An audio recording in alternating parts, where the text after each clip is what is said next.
আসসালামু আলাইকুম। কেমন আছেন সবাই? আশা করি সবাই ভালো আছে। আলহামদুলিল্লাহ, আপনাদের দোয়া এবং ভালোবাসায় আমিও অনেকটাই ভালো আছি।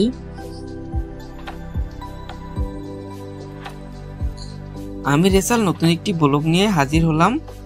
আজকের ব্লগটি হলো সিলেটের সুন্দর একটি চা বাগান নিয়ে। এখানের পরিবেশটা এতটাই সুন্দর যে এখানে না আসলে বুঝতামই না জীবনের মানে কি। এখানে কেউ একা আসার চেষ্টা করবেন না। এখানে অবশ্যই সবাই তাদের ভালোবাসার মানুষদেরকে নিয়ে আসবে, তাদেরকে এই সুন্দর জায়গাগুলা ভ্রমণ করার সুযোগ করে দিবেন। অবশ্যই সিলেট যদি আসেন তো অবশ্যই সিলেটের এই মালদিনী চা বাগানটা ভ্রমণ করার চেষ্টা করবেন। এখানে যতগুলো চা বাগান আছে সব থেকে এই চা বাগানটাই আমার কাছে বেশ ভালো লেগেছে। আমি আরো কয়েকটা চা বাগান ঘুরছি এখানে দাঁড়িয়ে মনে হয় জীবনটা অনেক সহজ, অনেক সুন্দর হতে পারে।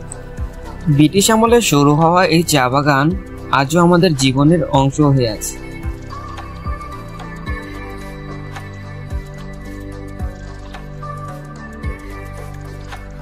সেই ব্রিটিশ আমল থেকে শুরু হওয়া চা এখন আমাদের প্রতিদিনের সকালের রুটিন হয়ে উঠেছে।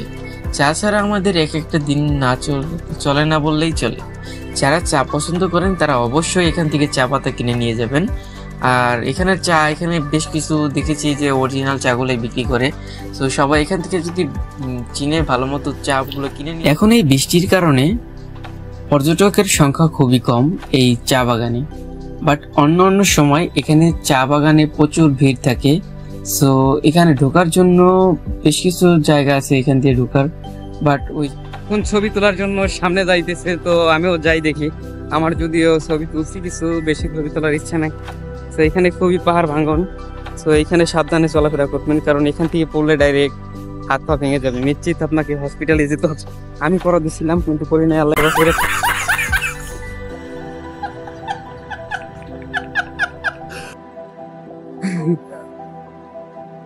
তো জায়গাটা অনেক রিস্কিও বলা চলে।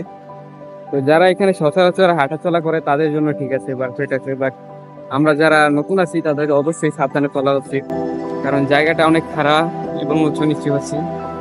তাই সবাই এখানে আসলে অবশ্যই সাবধানে চলাফেরা করবে।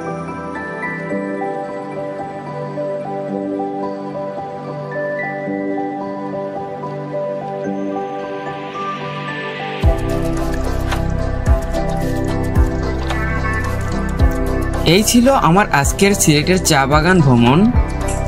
কে কোথা থেকে ভিডিওটা দেখছেন তো অবশ্যই কমেন্ট করে জানাবেন। আর নেক্সট কোনো ভিডিওতে অবশ্যই আমাদের দেখা হবে। ভালো থাকবেন সবাই, আল্লাহ হাফিজ।